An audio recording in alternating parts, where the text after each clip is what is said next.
Are the economic doomers right? How does government policy influence which industries thrive in America?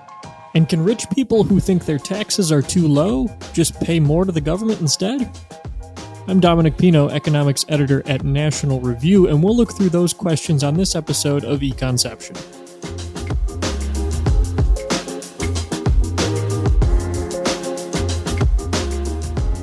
Econception is a podcast of the American Institute for Economic Research that looks at the economic issues of the day and the broader economic concepts behind them. We're recording today on location from the darkest depths of Mordor, where most economics commentary on social media resides. The internet is an unending source of many different things, some of them good, some of them bad. One of the bad things that comes out of the internet, though, is constant doom about economics. Part of it's rooted in people's unfamiliarity with the study of economics, but part of it is political as well, and there's a variety of different forms that this takes on both the left and the right of the political spectrum. One of the bravest fighters against that is Jeremy Horpedahl. He is a professor of economics at the University of Central Arkansas and an adjunct scholar at the Cato Institute.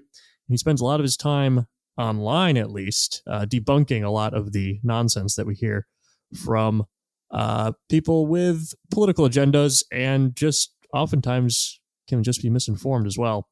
So thanks for joining us, Jeremy. Yeah, thanks, Dominic. Looking forward to it. All right. So first of all, what do you think the source is of this? And maybe you could give some examples of things that you've seen recently of people just having incredibly negative outlooks about modernity, about the economic system that just don't seem to line up with what's actually going on. Yeah, I think there's a lot of maybe sources of the pessimism. I think that one thing we can say for certain is that pessimism about the current economic climate has always been around.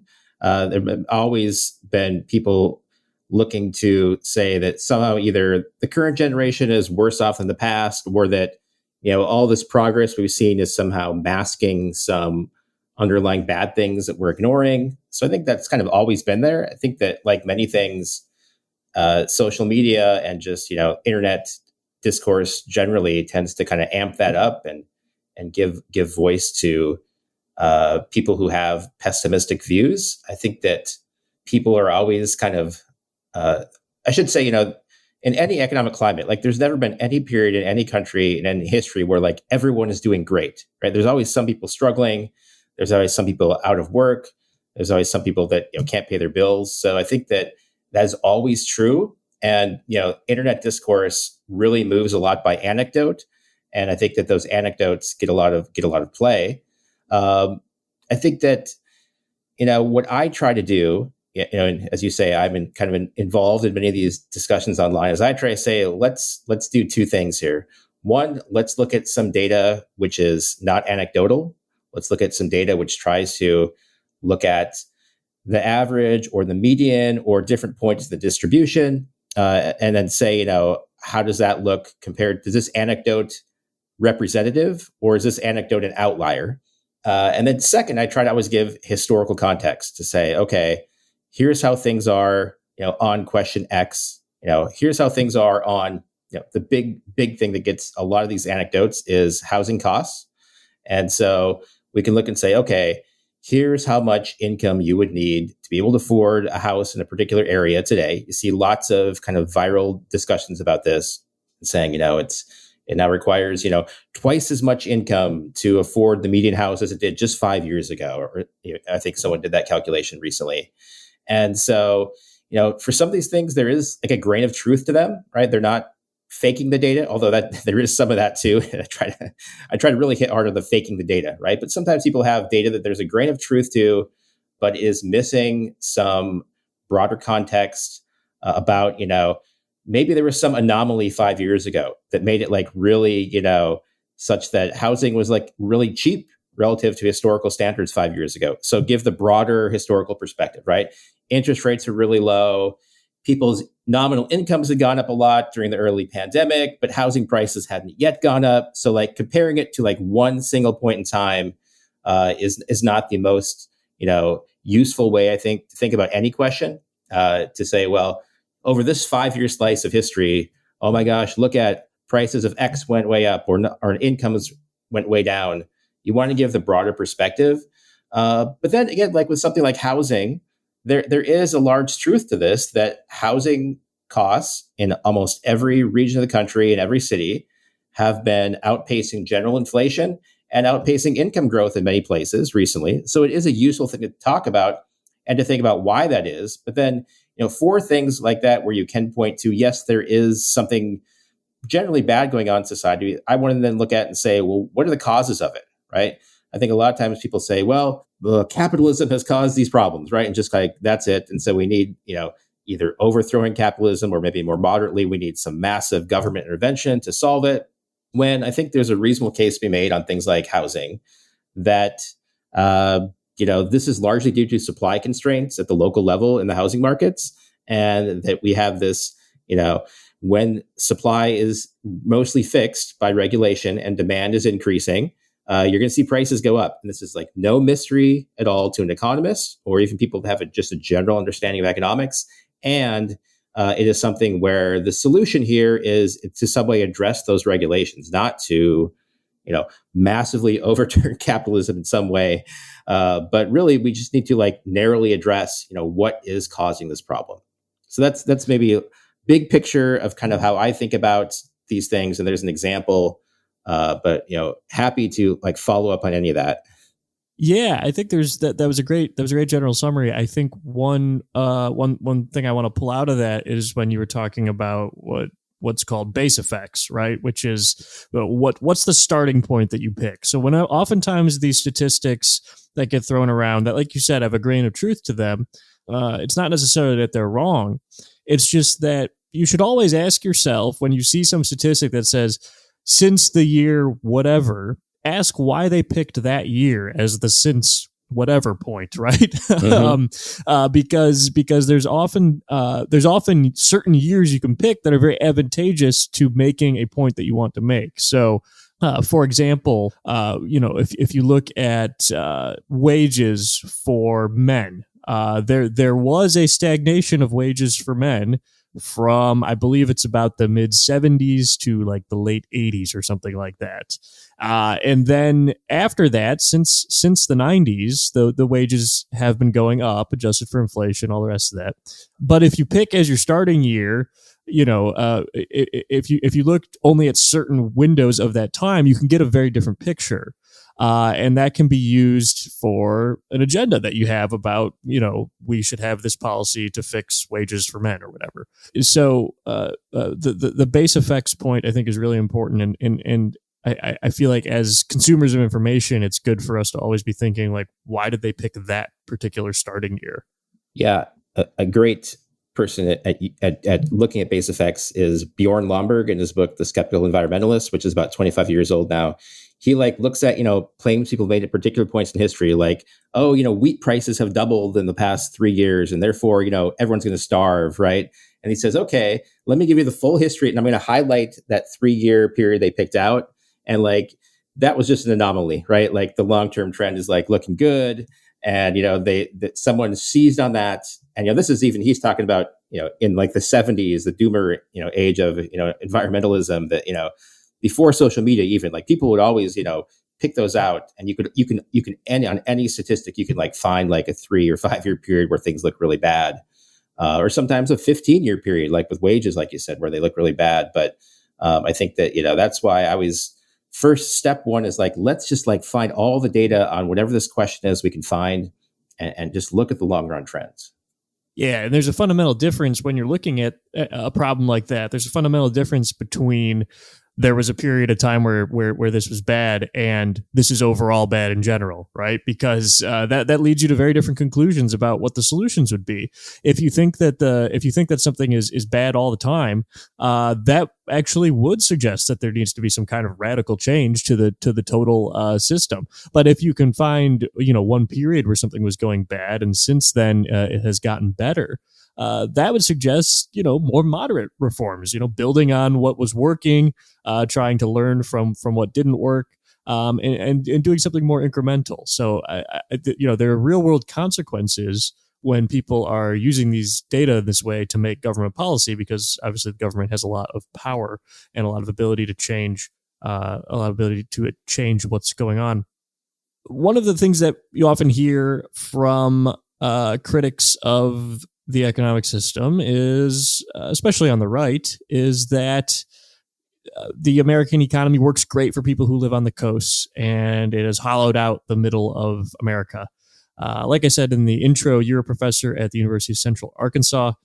You are not on the coast. You are not a coastal elite. I don't think. I don't think you can be a coastal elite as a professor at Central Arkansas. So, what is there to that idea about the middle of the country versus the coast? Is it really true that they've been taken advantage of? Yeah, I think I have very little coastal elite credentials here. My only time on close to the coast was my 4 years in graduate school at George Mason University. Other than that, I've lived in the middle part of the country, the Midwest, the Great Plains, the South. So probably not much coastal elite cred. But I think that this is a question that comes up a lot. I think that even within that, it's not just the coast versus internal. It's like urban versus rural. I think that's a question that comes up a lot. Parts of the country that have their economies largely based on manufacturing or agriculture versus, parts of the country that are more based on healthcare and education and business services. I think that these are important questions. I think, though, in large part, you can probably guess what I'm going to say here is that, there has been progress in just about any state, region, MSA you look at to find ones like, say, Flint, Michigan, where clearly things are worse on most measures compared to the 1970s. Those are huge anomalies, right? And those anomalies are important, but if you focus on that, that misses the picture of, I live in Conway, Arkansas, right? It's near Little Rock, but it's so it's in an MSA, but it's kind of feels a little more rural, kind of a small mid-sized city in a rural area. Things here, I mean, if you look at the economic progress of a typical family in Conway, Arkansas, compared to would have been 2 or 3 generations ago, I mean, it's just the progress is just there. It's not like we are living in the dark ages here. We have seen the same kind of progress that the coasts have seen. Bigger internal cities like Chicago or Minneapolis have seen. I mean, it's just there's that progress is happening everywhere, and to some extent. Until very recently, I think in a lot of the non-coastal areas, the progress has been quicker because we hadn't seen the higher housing costs happening. That the higher housing cost problem was mostly happening on the West Coast and in the Northeast. And so there actually it was kind of like housing prices were going up really fast. And so there they were actually maybe losing, some real income there. Now that we are seeing, even in Arkansas and across the Midwest and across the South, the housing costs are going up too. The supply constraints I talked about earlier are now really starting to be binding everywhere.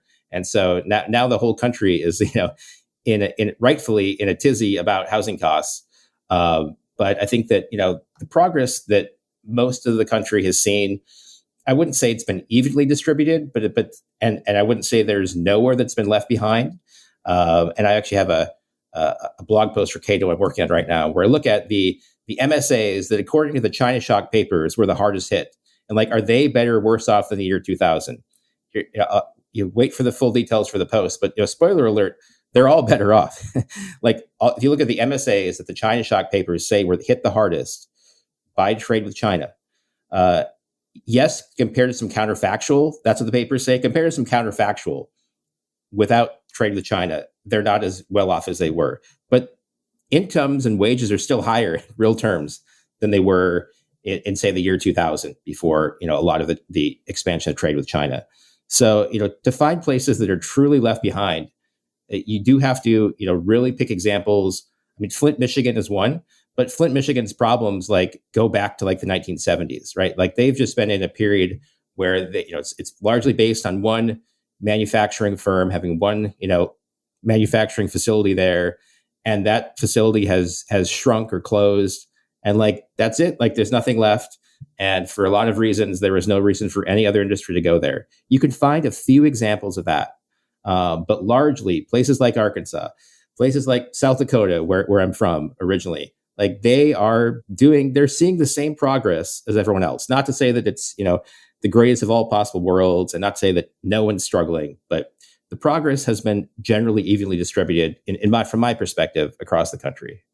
And we've also seen a sort of convergence in living standards across places. The places that used to have much bigger differences. I've heard it described that basically the South, the South was basically a third world country contained within the United States until like the 50s or 60s. Basically, I mean, it was the standard of living there was much worse than it was in the Northeast, say, or even the Midwest. But nowadays, you can get a similar quality of life in all of those places, and even if it's not, it's still unique in some respects of regional differences. But the basic quality of life is more similar today than it was in the past. Yeah, I mean, especially if we take the really long term perspective, right? Like looking back a couple generations, and if you go back to this survey that Census used to do on housing and whether people have indoor plumbing. They stopped doing that in about 1990 because like basically everyone has indoor plumbing. But if you go to places like Arkansas and Mississippi in the 1950s, like over half of the houses did not have what they called complete indoor plumbing, which would have been hot and cold water, flush toilets. And there's one other thing, but like this is what the survey considered complete indoor plumbing, and like half of houses didn't have it in like the 1950s, which was like that's like the golden age of like American manufacturing. Like in some places in the South, like it was really, I mean, some places in Mississippi had open sewers until like the late 1980s. I mean, it was like on basic measures of like the human condition, like, clean water and plumbing, like there's been tremendous progress even in like the middle and second part of the 20th century. Now people might say, well, yeah, but what about since 1990, right? Okay, everyone had indoor plumbing by 1990.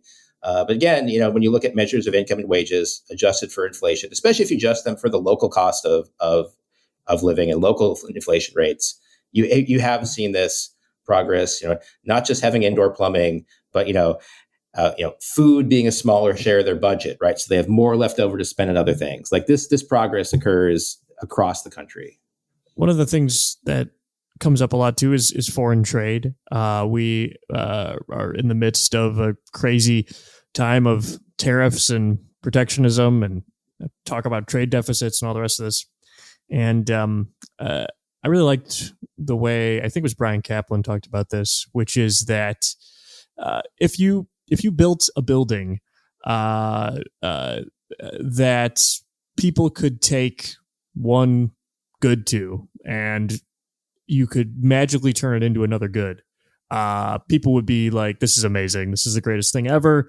It's amazing that we can, show up with American grain and turn it into car from Japan. If you could do this magically, people would be awed by it. But for some reason, we do have those buildings. They're located on the coast. They're called ports. They allow us to do exactly that. And yet people, sometimes people will resent that and say that it's terrible that foreigners are allowed to sell things in the United States. What is it that you think? What is it that you think creates that difference? And the other issue is that when you turn the subject to trade within the United States, no one thinks we should have tariffs between the states. No one thinks we should have tariffs between cities. But you could make exactly the same arguments about, why should goods from California be allowed to go to Maine? I mean, that's a really far distance. The people in Maine could be made worse off by the people in California. What is it about drawing a national boundary that you think just skews people's reasoning on this? Well, I mean, it's hard for me to psychologize exactly why that is, but clearly I think people have it. You mentioned Brian Kaplan in his book, The Myth of the Rational Voter. He identifies 4 biases he thinks people have on public policy, and one of them is anti-foreign bias, right? And so he relates this both to trade and immigration. But just focusing on trade, I think people have always had a skepticism of trade in terms of, are we really benefiting from it, or is it like them, the other country screwing us in some way? I think people have long had this kind of skepticism of trade.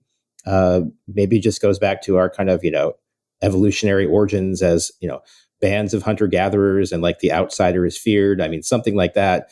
But certainly people see it. And, you mentioned this example of what's, I think David Friedman used this example too. He calls the Iowa car crop. He says there's two ways to make cars. One is to build them in Michigan. The other is to grow corn in Iowa and ship the corn out and get cars back, right?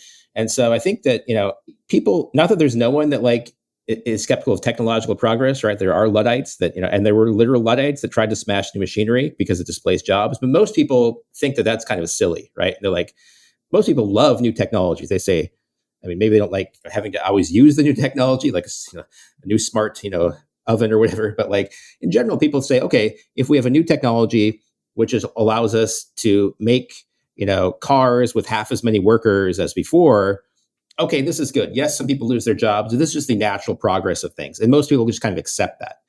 But if the technology is, well, we're just importing it from somewhere else, then you're right. People do get very skeptical of that and think there's all sorts of problems with it. And so this has actually come up in the China shock debates about how much of the job loss is due to technological progress and how much of it is due to increased trade.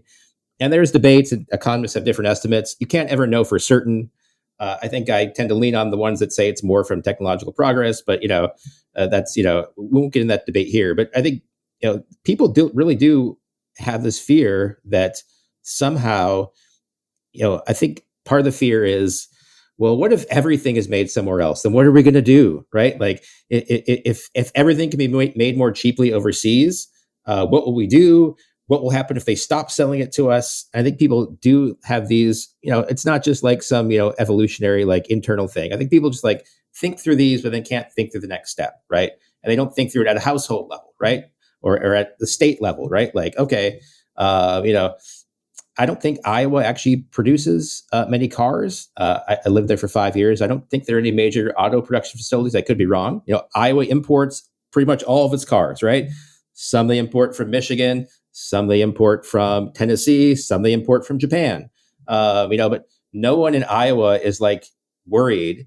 They don't do that. Now, the economic development teams there might be like, it'd be great if we got a car manufacturing plant. But the average person isn't like, oh my God, the car came from Michigan. But if the car comes from Japan, they might actually be like, oh no, it could have been made in the good old US of A. And so, but then there's always, what about the household level, right?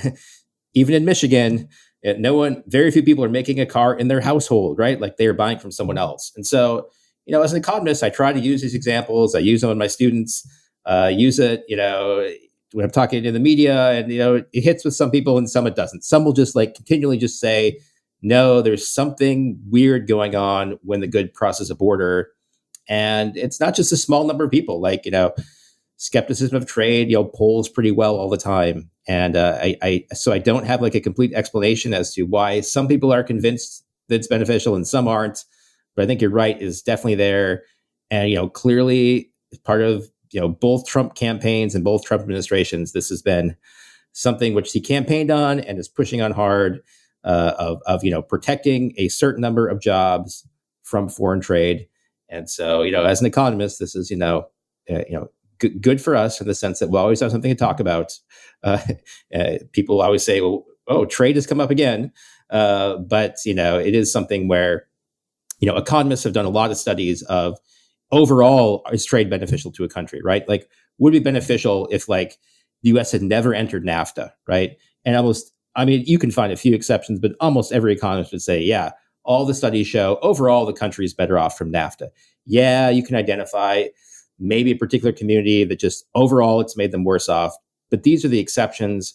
And in large parts, trade does the thing it says, which is it makes the goods we buy cheaper. And it doesn't do the other bad thing, which is like massive unemployment. There's some shift, there's some churning, but there's no like mass unemployment created by trade. Yeah, and we probably shouldn't make national economic policy for 340 million people based on exceptions, right? I think that's one of the issues that always comes up. Is you can point to very concrete examples, and we should have compassion for those people. Maybe there are some public policy interventions that can help in specific places, but the idea that that disproves the entire theory of international trade, and that proves, on the contrary, that reducing all international trade would make everyone better. That is just a completely nonsensical leap in reasoning that I think gets made a lot. I'm glad that you brought up ovens in that example, though, because one of the things that you will talk about, I know, online is appliances, and I think this is important because it might sound silly at first, but appliances are an extremely important thing that makes modern life great. The fact that we have machines that do things for us in our own homes, this is wonderful. But the Vice President of the United States has said in an interview that one of the main things forming his economic worldview is the fact that he believes that his parents' refrigerator is better than the refrigerator that he has, and that over the last 40 years, appliances have gotten worse and more expensive. Is this true? Yeah, I mean, it's a fun topic. I think that there's a lot of things going on here, especially with what the vice president has said about his 40-year-old fridge. But I think that one thing that's clearly true is his appliances have gotten cheaper, right? They've gotten cheaper if you compare it relative to wages. I mean, for a lot of categories of appliances, they're actually cheaper in nominal terms than they were in, say, the 1980s. Like the sticker price of a fridge, comparable size that you would have bought in the 1980s. In many cases, like the actual price is lower, right? Which you don't see for a lot of technologies. You usually think of it, it's usually like new things like computers and smartphones. But no, even like fridges, which have been around for 100 years, like they're still kind of level or falling in like nominal prices. So that means relative to wages, they're way cheaper. Now, are they worse? This is kind of hard to say. I think there's not a lot of good long run data on, appliance quality. I can't comment on all that. I hate to comment when I don't have good data. But one thing you can look at, one claim is they run out, they last less, right? Like they don't last as long. So therefore, okay, yeah, it's cheaper when you buy it, but they don't last as long. Well, the way we can look at this is there's data from what's called the Consumer Expenditure Survey, which looks at how much people are spending each year on everything, their like entire budget. And you can look at how much they're spending on appliances. And the amount people are spending on appliances as a share of their income is not going up. If anything, it's going down for most categories of appliances. If they were, and this is an average over everyone, right? In any one year, let's say a fridge lasts 10 years. That means on average, 10% of people are buying a fridge every year, right? If they last 10 years. So the number you're going to see in any 1 year in that survey is just for the people that bought it, right? 10% of people bought it. And so it's theirs average over everyone. If people really were, having to buy appliances more regularly, then you would see that show up in the average, right? The average that people would be spending be going up if the survey goes back to the 1980s. So if it really, fridges lasted, half as long as they did in the 1980s, then people have to be buying them twice as frequently. And therefore the spending should be going up, but it's not. So when we look at over the long run, both the prices of them themselves and how much people are spending for major appliances, fridges, stoves, washing machines, dryers, that people are this is just not happening. Now, I think Vance also made a narrow claim that like the lettuce lasted longer in his fridge. Like, I don't know, like I cannot comment on whether lettuce lasts a week longer in a 40-year-old fridge than a modern one. Maybe because I don't know. I mean, like energy, controls have made them, less energy consuming, and therefore stuff lasts not quite as long. I cannot comment on that.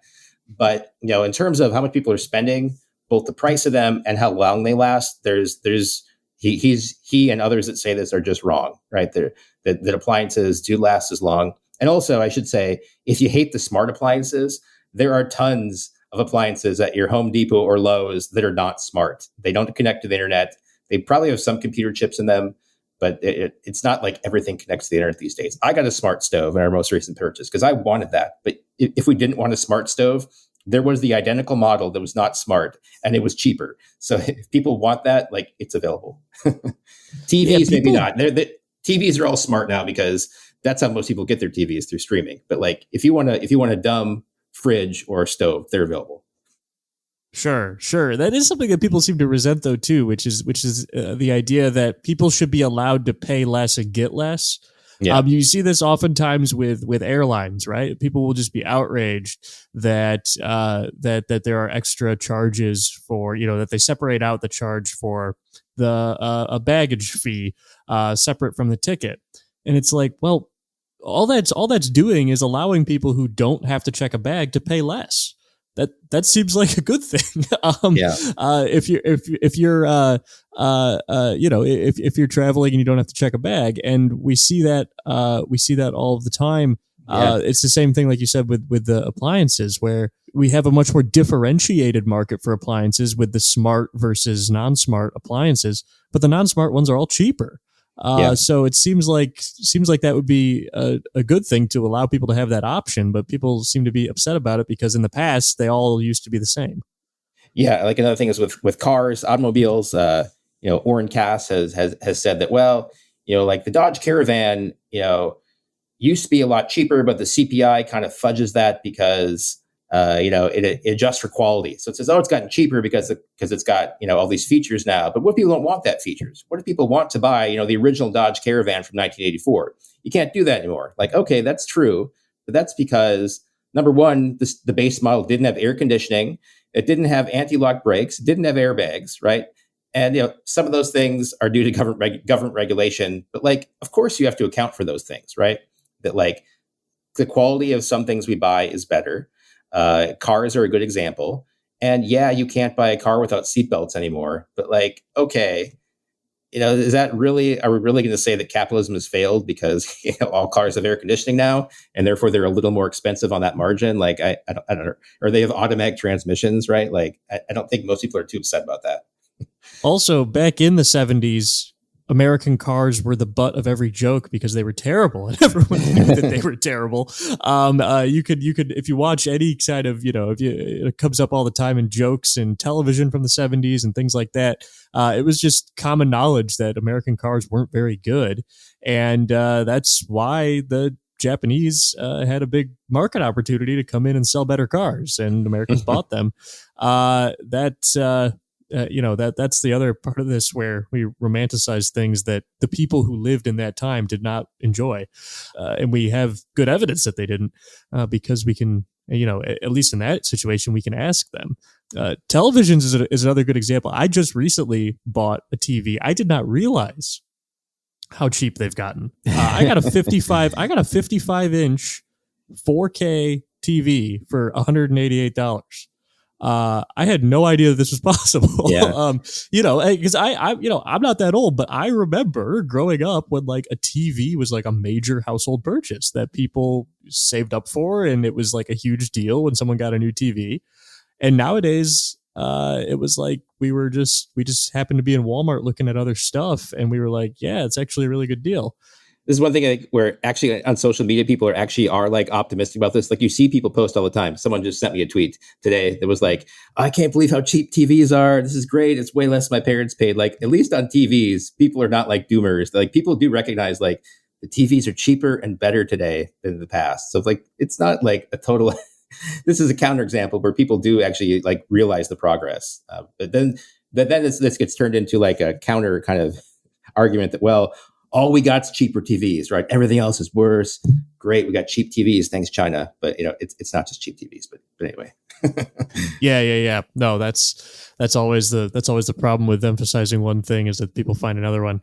I always like Julian Simon, author of The Ultimate Resource, talking about how human beings and their knowledge are what make for economic progress, and famously won the bet with Paul Ehrlich about whether goods would become scarcer or more plentiful.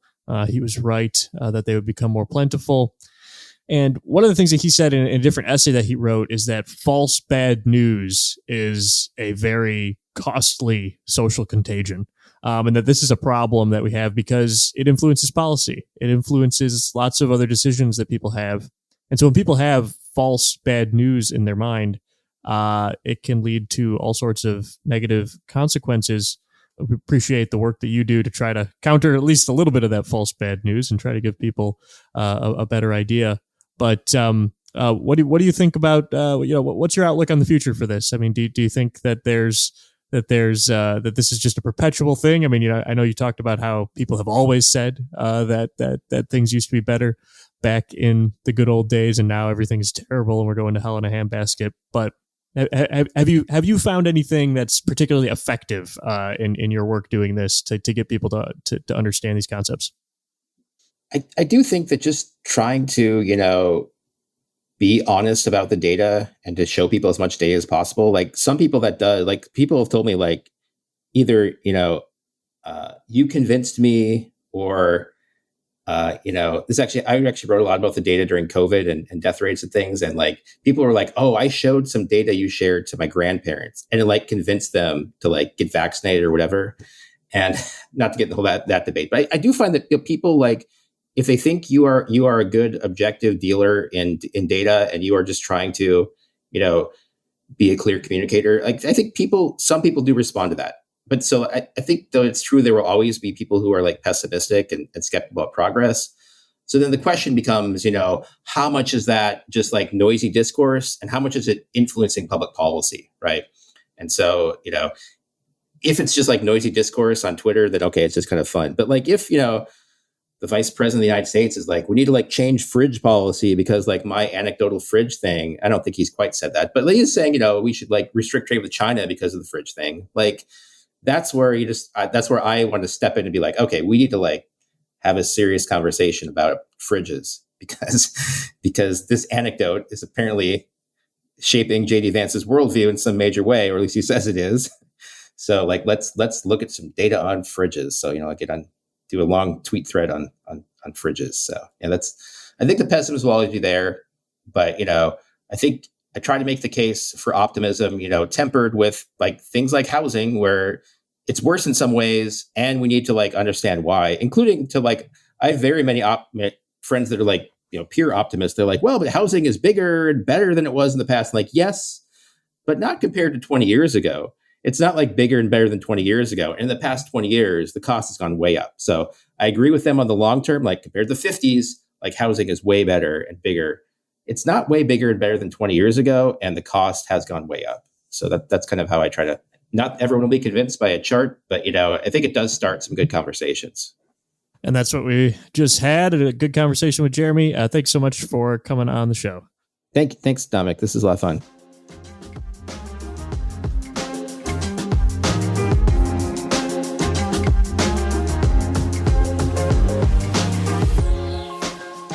Well, there's more tariff news, as there always is. We've been seeing some of the effects of the policy so far, and there's a lot of different ways that we could talk about it, but there's one thing I want to zero in on, and that is how different companies have responded to the tariffs. There's news recently, General Motors had a very bad earnings report, and they blamed tariffs for a large part of that. Tariffs affect a lot of stuff that General Motors does. Their cars frequently cross borders in the process of manufacturing them. Most of that happens within North America, between the US and Mexico and the US and Canada. There are also some cars that they manufacture across the oceans as well. They made all those business plans many years ago under the assumption that the free trade agreements that the United States had actually counted for something. But Donald Trump has essentially said that they do not, by imposing tariffs on countries with which we had trade agreements anyway. And so GM's in a tough spot. Now, they're not the only company, of course, but they are one of the ones that has been affected, that is a household name. Most of the businesses that are really hurt by this are not household names. It's small and medium-sized businesses that really get hurt by tariffs because they don't have lobbyists in D.C. to ask for exemptions, change the law. And they don't have a bunch of extra money sitting around, for the most part, to pay higher taxes at the drop of a hat. But the fact that General Motors has been one of the companies that's been struggling should make economic populists do some thinking about their policy program. General Motors is one of the companies that is supposed to be benefited. They're a manufacturing company. And a lot of economic populism is based on this idea that it's better to make physical stuff than it is to provide intangible services. Now, this is by and large just a superstition. The idea that it's better to make physical stuff than it is to make intangible stuff. As countries get richer, their service sector becomes a larger share of their economy, and manufacturing declines. We've seen this in basically every country around the world. And because the United States is one of the richest countries in the world, well, it's the richest country in the world, in total, per person, you can say there are some small countries that are richer. But because the United States is the richest country in the world, we're the furthest along that process. And so we have a very dominant service sector. And of course, we have a services trade surplus. Not that the balance of trade matters, but if you're into that sort of thing, you should be excited about that. But the populists see that as kind of a problem, and they want to help these manufacturing companies. Well, do you know which companies don't really care that much about the tariffs? It's the big technology companies. Companies like Microsoft, whose primary products are software, and who have a ton of money in the first place. Tariffs are not that big of a deal for them. Because those intangible services that are supposedly less than, they're just really not subject to tariffs at all. By and large, there are no tariffs on services around the world. Tariffs are only collected on goods when they cross borders. And so there's a problem from the populist point of view that tariffs are hurting the companies that they want to help. And the companies that they want to hurt are, for the most part, not affected that much. Now, I've written a piece for National Review magazine last year where I look at the fact that technology companies in the United States have been doing really, really well. And I asked the question of, well, what is it about government policy that sets up technology companies to win? Is there some reason that they're doing so well based on the rules and the regulations in the United States? This is a very common way for economists to think about problems, especially in fields like law and economics. Because economists believe that rules govern behavior and incentives matter. So if you look at the rules and you look at the incentives, it should help you to explain what you see. And so I try to do that in this piece. I said, imagine that you know nothing about the industrial makeup of the United States. The only information you had is government rules and regulations. You're then tasked with answering this question: what sort of businesses are likely to succeed? And you can look down the list. The tax code, until very recently, incentivized human capital over physical capital. It does that because it allows businesses to write off the expenses for their workforce in full every single year. But expenses for equipment, factories, research and development, those expenses don't get to be written off in full every year and are often subject to very long depreciation schedules, such that the business never fully recoups the value of the investment. So there's a bias in the tax code in favor of human capital and against physical capital. Then there's all of the regulatory agencies. Environmental approval processes are very time consuming if you want to build a new building, invest in infrastructure. Costly lawsuits can come in from activist groups asking you to change your investment. Then there's all the veto points that show up due to land use and zoning regulations if you want to build a new building. U.S. labor law sets up labor unions to be productivity killers because it presumes that they are perpetually in opposition to management, and it guarantees that unions are monopolies by not allowing for competition within unionized workplaces. Once a union is recognized, it is the exclusive bargaining agent for that entire employment unit. You can look at things like the airports and seaports in the United States, which are by and large managed and owned by the government and are not models of efficiency compared to other standards around the world. In many cases, those assets are privatized or partially privatized. And then there's the trade rules.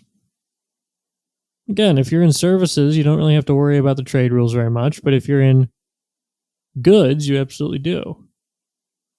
So that's far from a comprehensive look at government policy, but just from that sketch, the type of business that's likely to succeed under U.S. rules and regulations is a business that is more reliant on human capital than on physical capital. It's a business that sells services rather than goods.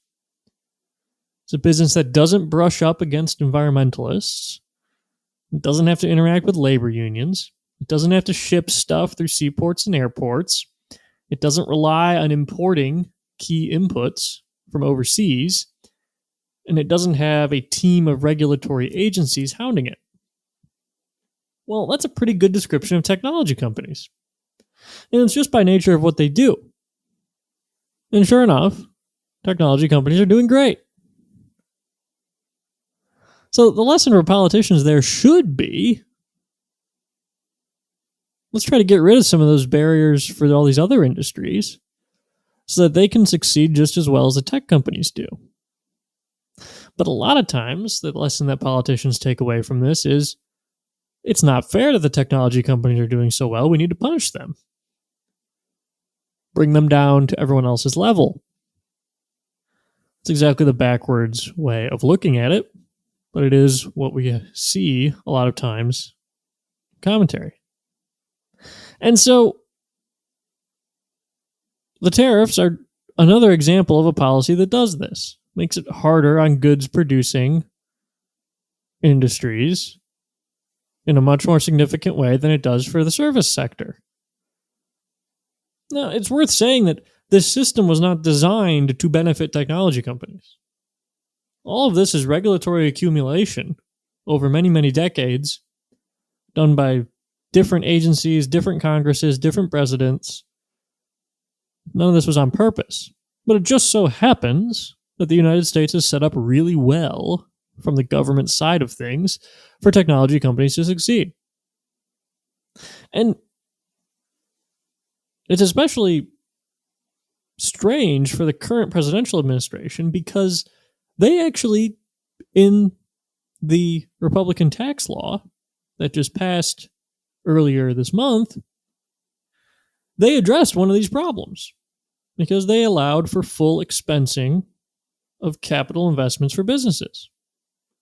So now businesses do get to write off the full value of physical investments, just like they get to write off the full value of investments in their workforce. That bias in the tax code has been fixed.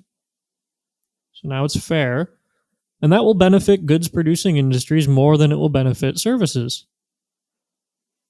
But then they did the tariffs on top of that, which basically undoes the benefit and gets us back to where we started.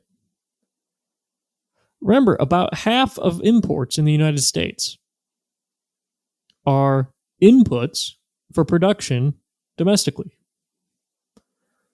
So about half of the stuff that comes from overseas is used by American companies to make stuff here. Other countries, Canada being an example, Switzerland being another example, went through their tariff code and eliminated all tariffs on manufacturing inputs because they said, we don't want to tax our manufacturing companies extra. If you're importing something and you're using it to make something domestically, you shouldn't have to pay an extra tax on that. And they were right to do that. That's a good policy. The U.S. is doing no such thing. In fact, we're targeting inputs for even higher tariffs on top of the general country tariffs that the government is putting on as well. Those are tariffs on things like copper, steel, aluminum. People don't buy copper just for the fun of it. They don't buy copper just to have a big chunk of copper. They buy it to make other stuff. And the U.S. has decided to target those intermediate goods with high tariffs as well. So that's not helpful for the industries that populists want to benefit. You should learn from the success of the tech industry, which succeeds in many cases because government hasn't caught up to the times, and they should seek to reduce and eliminate a lot of the restrictions holding other industries back so that the whole economy can flourish like tech. Now, I mentioned that Republican tax law passed earlier this month.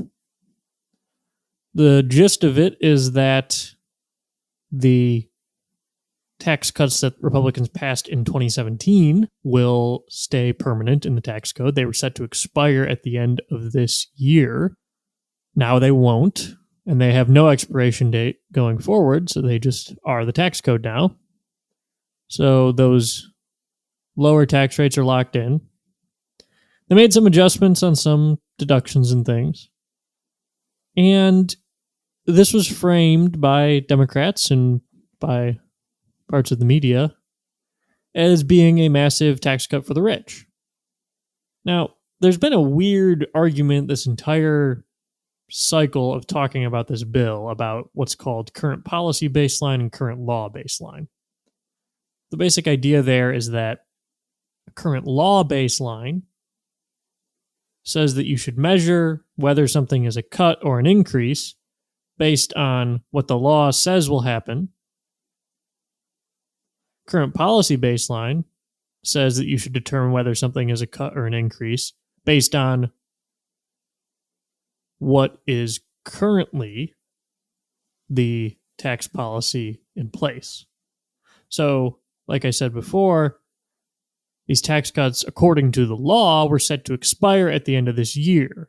So on a current law baseline, it would be a tax cut to keep them the same. Because if they're set to expire, that means the tax rate would go up. If you keep the tax rate the same, according to the law, that's a tax cut. But a current policy baseline would say that keeping them the same is not a tax cut because you're keeping them the same. Now, if rich people were assuming that the tax cuts were going to expire, which they shouldn't have been because even if Democrats were in power, they probably wouldn't have expired. Kamala Harris promised to extend them for nearly all taxpayers, except the rich, on the campaign trail. But there was an interesting story in the Washington Post about some rich Democrats who were upset that the tax cut went through. They're upset that those rate increases that were scheduled to happen at the end of this year won't be happening anymore. And under a current law baseline, they benefited, in some cases, to the tune of millions of dollars. And they're on the left politically, and they think taxes on the rich should be higher, and so they feel kind of guilty about this. The thing is that there's no reason for them to feel guilty. They can be the change that they want to see in the world.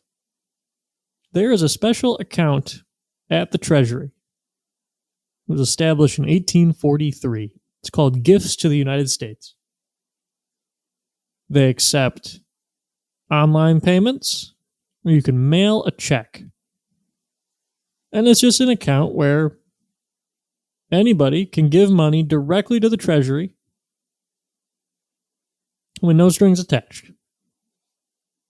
And so, if people actually think that their taxes are too low, and rich people especially should have higher taxes, those rich people can go open their fat checkbooks and write a nice check directly to the United States Treasury for whatever amount of money that they want and send it to that account, and it will go right to the government to do whatever they want with it. Well, it might sound crazy. I don't think most people would do that. But there are people who do it every year. Last year, it took in about $3 million total, which is not a lot of money in the grand scheme of things. But there are people out there that decided to do this.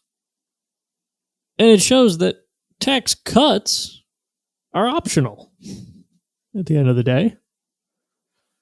If these rich people wanted to pay more in taxes, they could have their accountants calculate whatever their tax liability would be at some higher tax rate that they think is appropriate. They can subtract the taxes that they actually owe under the law, and they can write a check to the Treasury for the difference. There's nothing stopping them from doing that. But they don't, by and large. Again, like I said, there was $3 million in there last year, but we don't know who it came from. And some of these rich people think that they should be taxed, millions of dollars more individually. So why don't they do it? Now, you could say that they don't do it because they don't like Republicans, and Republicans control the government, so they don't want the government to have more money while Republicans are in charge. And that could make sense, except that when Democrats are in charge, it's not like this account has a big increase in the amount of money that's given in. And when Democrats were in charge during the Biden administration, they did not raise taxes. They raised some very specific taxes, but they didn't raise the individual income tax rates at all. So why don't they give more money? I think the answer is that people sort of intuitively understand that the government doesn't really spend the money it already gets very well.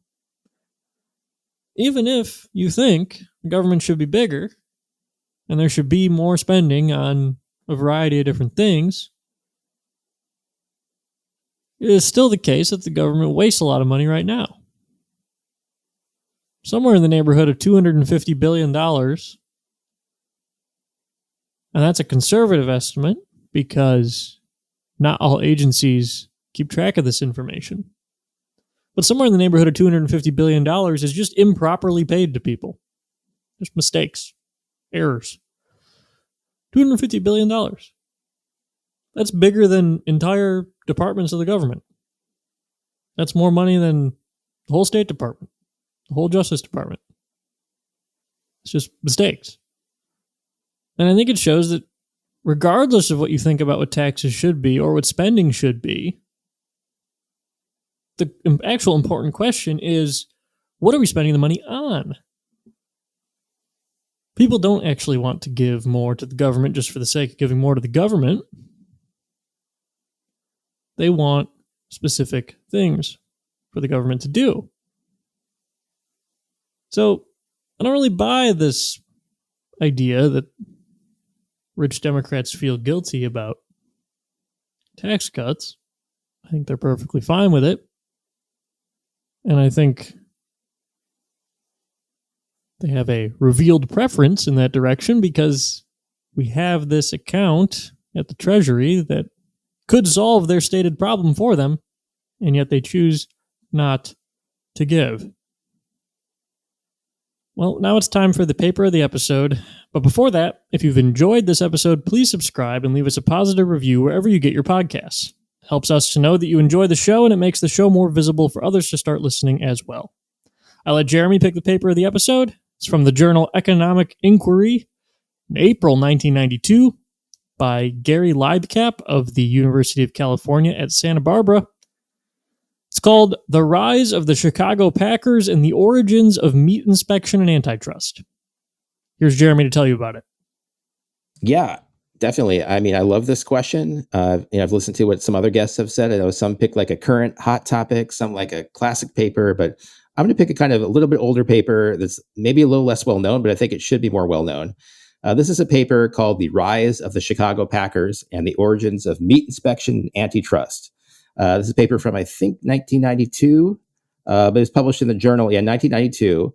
It was published in the journal Economic Inquiry, and it's by an economic historian. His name is Gary Leibkap. So The Rise of the Chicago Packers and the Origins of Meat Inspection and Antitrust. This is a great paper for people who are interested both in economic history and political economy and public choice. What he's doing in this paper is looking at how the United States got these two types of regulation, which are the first federal kind of consumer protection regulations. One is antitrust law, which the origins, at least the federal level, are the Sherman Act of 1890. And then the first kind of consumer protection law for a particular product is the Meat Inspection Act of 1891.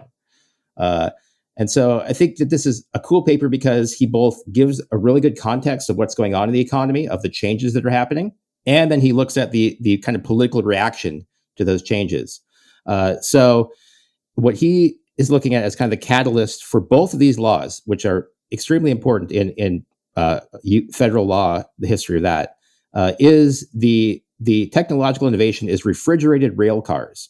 So refrigerated rail cars essentially allow you to have national or regional markets in meat, in processed meat, which before you couldn't have done.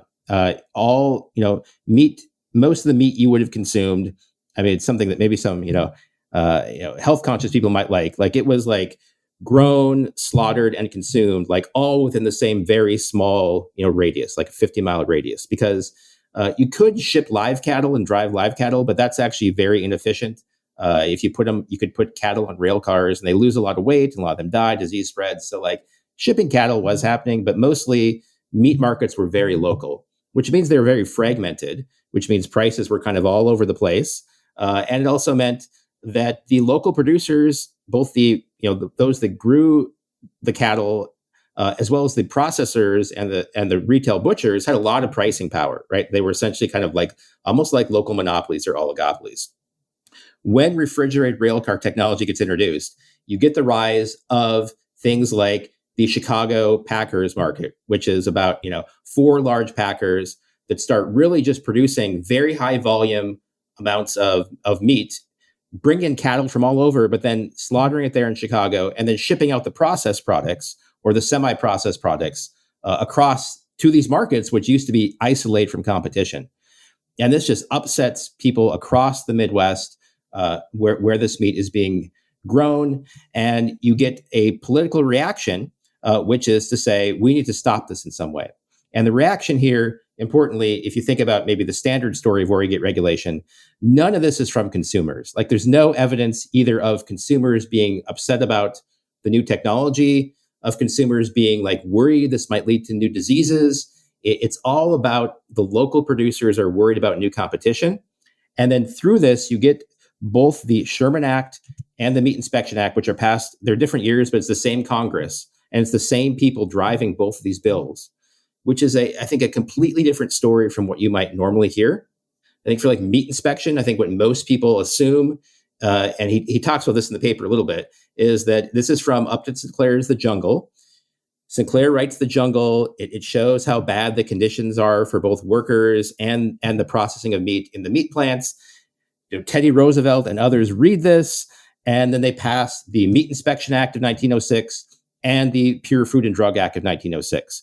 Now, that is true. There's some truth to this, but this is not the origins of. The origins of meat inspection are the 1891 Act, and they completely are pushed by local producers telling their senators that we need to in some way stop the Chicago producers by having inspections for meat that is shipped through interstate commerce, right? Because at the time, this would have been recognized in law and by the courts that the federal government can only regulate interstate commerce. And the Chicago Packers were definitely involved in interstate commerce. They were bringing in cattle from out of state. They're shipping it back out of state. So they would be regulated, but the local producers would not be regulated because they're not in interstate commerce. So there were all these new regulations about health and safety that would raise the costs of the Chicago Packers and others like them, others like in Kansas City and Omaha, who were doing kind of the same thing at not quite the level of the Chicago Packers. And that it would be regulations on them. So, I mean, actually, if you read The Jungle, he talks about the federal regulators that are there. Now, they're all kind of incompetent and actually, on the take in some cases. But federal regulation of meat already existed when Upton Sinclair's writes The Jungle. What the Meat Inspection Act of 1906 Act actually does is it puts some of those same regulations on the local producers, because now this is where kind of constitutional law is starting to evolve, and the federal government is starting to regulate things that aren't quite interstate commerce. So that's kind of where you get some of the expansion of it to local producers. It's not because of the health concerns so much, and the big meat packers like in Chicago actually kind of like this, because now the same regulations that apply to them were starting to be applied more broadly to raise their rivals' costs. So both of these acts are about raising your rivals' costs through the political process. But it's a really fun paper. It's got a lot of data, but there's no regressions in it. So it's all data of here's how much capital investment there is in different cities and different census years. It's full of data, but it's super easy to read. So I would recommend that people at least kind of know that story, but also read it, because it's a fun period of history to learn about. And it is really the start of the growth of the federal government regulating the economy in various ways, which some people like, some don't. But it's fun to I think learn about what the origin of that is and what the actual reasons for it is, which are not about consumer protection. Maybe I'll mention a second related paper by Werner Troskin called The Letters of John Sherman, where he goes through all the correspondence of John Sherman, who sponsored the Sherman Act. And there's not a single letter from a consumer advocacy group. It's all from other producers, and not just meat, but other industries too. It's all these local producers saying, hey, we're now harmed by national competition. Can we in some way put a break on this? And that's what all the letters that John Sherman, who's the main sponsor of the Sherman Act, received. It's all about restricting competition and protecting, in this case, small local producers, which I think it's a good broader story that if you look behind almost any kind of regulation, it's not that there's never a consumer protection angle, but often for it to win, and this is called the bootleggers and Baptists argument, often for it to win, you need some firms that will profit from this new regulation. That's how you get, in some cases, the marriage of the consumer protection argument and the economic benefits from the regulation. And I think that it's a good lesson, not only to learn about history, but to know anytime someone proposes a regulation today, look for who benefits from this. And almost always there will be, and almost always it's not some unintended side effect. Often it's the main thing. The Rise of the Chicago Packers and the Origins of Meat Inspection and Antitrust by Libcap. That one's a mouthful, but you should still read it. That's all for today. Remember, the economy is complicated and nobody has all the answers, but markets work.